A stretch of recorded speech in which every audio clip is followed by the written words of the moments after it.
I'm Channing Curtis. And I'm Tim Pham. Let's head on over to meteorologist Thomas Patrick in the Weather Center to get you prepared for your Monday morning forecast. And Thomas, we've been really spoiled at the beginning of this fall season with really kind of a nice transition from summer into fall. Yeah, I'm just glad it's not drastic because we know that the fall season can throw some big curveballs at us, but it's been a nice gentle start to the season.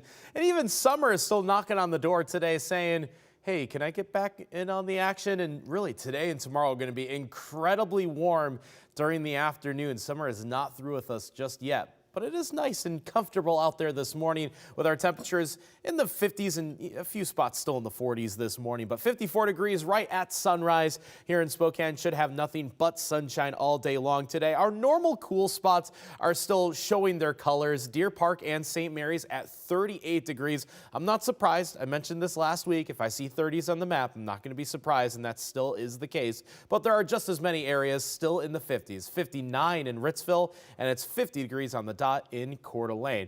And it is all sunny skies, a little bit of a swirl in the cloud cover over the Washington coast. That low pressure area is actually bringing in some of those warmer southerly conditions, and that's going to push those temperatures into the 80s for today. You see 85 for the expected high. That's only a couple of degrees off of the record high for today, and it's promising to be even warmer yet for tomorrow. So coming up, I'll show you the comparison between our forecasted highs and the record highs for the first half of this week. Your forecast is in just a couple minutes. Happening today, crews will begin recovering the wreckage of the float plane that crashed off of Woodby Island over the Labor Day weekend. Now, it's been more than 3 weeks since that crash killed 10 people, including Spokane's Sandy Williams and her partner, Patricia Hicks. The National Transportation Safety Board and the U.S. Navy will use a drone as well as a crane to recover the wreckage from the sea floor. Now, crews say this will be a 24/7 operation. The crane will lift the wreckage in pieces, and the drone will collect smaller fragments. The NTSB says it could take up to 2 years to determine the cause of this crash. Well, we know getting your kids to school on a Monday morning can be a struggle sometimes, but this year, Spokane Public Schools will start a little later on Mondays. That's right. KREM 2's Malia Kamal spoke to teachers about how they're using that extra hour to benefit both themselves and the students. Today, class will start an hour later, around 9:30 a.m. for students at Whitman Elementary. Good morning.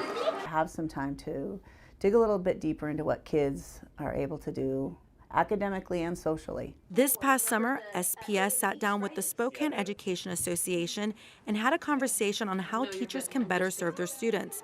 They collectively decided that all the schools in the district should have roughly an hour later start every Monday for the next 3 years. Fortunately, there's like 3 doctors in the room, even though we're just teachers. These 4th grade teachers are thankful for the extra hour. They're using the time to get organized, brainstorm, and dig in deeper into problems that plague their classroom. Really, we use it to diagnose and implement a plan for students. We do better together. Yeah. Swissler further explains that they take the time to collaboratively look at where their students are at and try to come up with the best plan to move their students forward. And while students are their top priority, this designated time also serves as a way for them to lean on one another. The fact that we can collaborate together on a weekly basis really helps us have the opportunity to give different ideas for each of our classes. Absolutely, and identify if it wasn't okay in his room, it's probably not okay for us. It's not going to work. So we, to be more strategic, we don't have enough time in the day to have anything go awry. The trio refers to the extra time as a team meeting.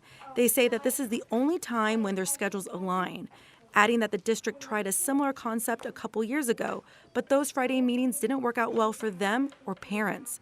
Principal Jody Schmidt says the late start is just one way the district can support teachers. For me, it just gives us a way to go deeper into understanding what our students need and then supporting my teachers in a better way to be successful. In Spokane, Malia Kamal, KREM 2 News.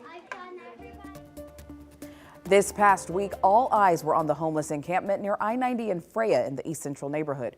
Now, earlier this month, the city of Spokane requested that the Washington State Department of Transportation figure out a plan to remove the camp off of WashDOT land by mid-October.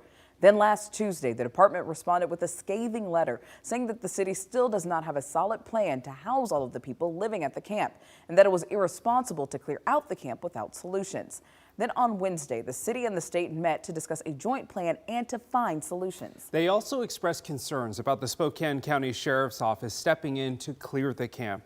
Those concerns were later confirmed by Sheriff Ozzie Knezevich himself. In a press conference this past Friday, Spokane County Sheriff Knezevich says he blames the state and area officials for the growing situation at the camp. He now plans to clear it out by mid-October. The sheriff says clearing the camp would involve arrest for those who do not want to go. On the other hand, his plan also includes giving each person staying there a bus ticket to a location of their choice. When asked how those bus tickets would be funded, the sheriff says he will send the bill to the Department of Commerce. Well, there's $25 million that Lisa Brown has at her disposal. I'm going to ask Lisa for the $25 million to help resolve her mess.